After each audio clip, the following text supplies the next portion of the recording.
우리 백제 유적이 세계문화유산에 등재될 가능성이 높다는 반가운 소식과 함께 실망스러운 뉴스도 함께 들려왔죠. 일제시대 조선인 강제징용시설 역시 등재가 유력하다는데 우리 정부는 막판 외교전에 힘을 쏟고 있습니다. 이르면 이달 도쿄에서 일본 측과도 회동할 예정인데 뒷북 외교란 지적도 나오고 있습니다. 취재기자 연결하겠습니다. 김희준 기자.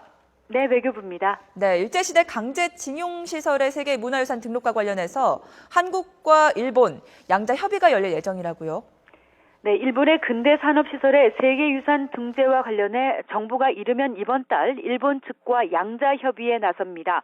정부 당국자는 일본의 협의를 제안했으며 양측이 이번 달 도쿄에서의 회동을 추진 중이라고 밝혔습니다. 회담이 성사되면 세계유산위원회 자문기구인 국제기념물 유적협의회 이코모스가 관련 시설에 대한 등재를 권고한 뒤 첫 공식 양자 협의가 됩니다. 이 자리에서 우리 측은 강제징용시설을 세계문화유산으로 등재하는 데 대한 문제점을 제기하고 등재 철회 등을 촉구할 것으로 보입니다. 세계유산 등재를 최종 결정하는 세계유산위원회 회의까지는 2달이 채 남아있지 않습니다. 이에 따라 우리 정부는 회원국들을 상대로 강제노동이 자행된 곳을 산업혁명시설로 미화하는 것은 세계유산협약 정신에 어긋난다는 점을 설득하는 데 주력하고 있습니다. 하지만 세계유산위원회에서 이코모스의 등재 권고가 받아들여지지 않는 사례는 거의 없습니다.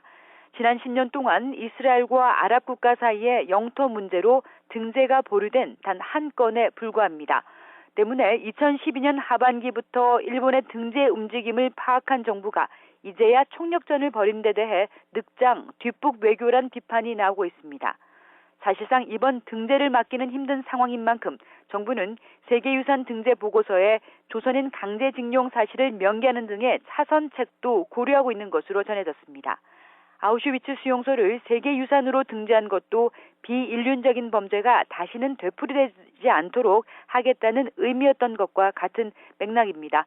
이런 가운데 일본 정부는 세계유산 등재의 성공을 위해 관계국에 아베 총리의 친서까지 보내는 등 막판까지 치밀한 외교전에 나서고 있습니다.